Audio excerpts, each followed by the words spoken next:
Il était une fois, dans les terres froides du Nord, une jeune guerrière viking nommée Astrid. Depuis son enfance, elle avait été élevée dans l'art de la guerre, portant la hache et le bouclier comme des extensions de son propre corps. Son village était entouré de forêts profondes et de montagnes, où les légendes et les dieux régnaient en maître. Astrid rêvait de gloire et de renommée, et son cœur brûlait d'un désir de prouver sa valeur. Un jour, le village fut attaqué par une horde d'envahisseurs venus des mers lointaines. Les terres des Vikings étaient convoitées, et les envahisseurs étaient impitoyables. Mais Astrid ne se laissa pas intimider. Cependant, au cœur de la bataille, un étranger se présenta devant elle, un homme étrange et mystérieux, vêtu d'une armure sombre. Il semblait invincible, une ombre dans la tempête.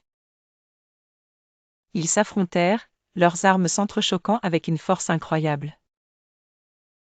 Mais alors qu'Astrid semblait avoir le dessus, l'homme mystérieux la poussa dans un piège, un fossé caché sous la neige.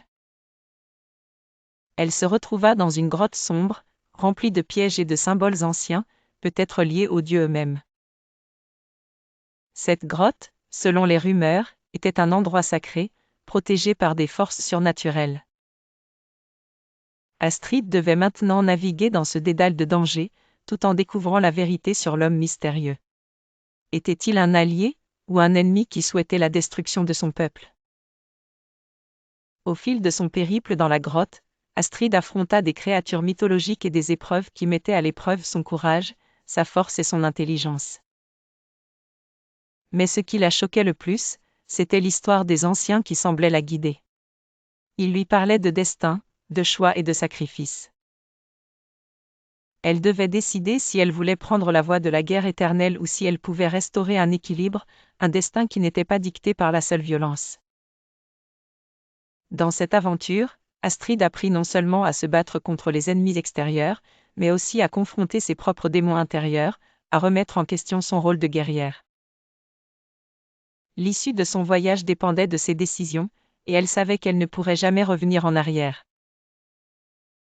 C'est ainsi que la guerrière viking, avec son âme marquée par les épreuves et son esprit forgé par la sagesse des anciens, se prépara à un choix décisif, une bataille non seulement pour son peuple, mais pour l'avenir des terres du Nord. Continuez à vous abonner et à partager la chaîne pour voir toutes les histoires.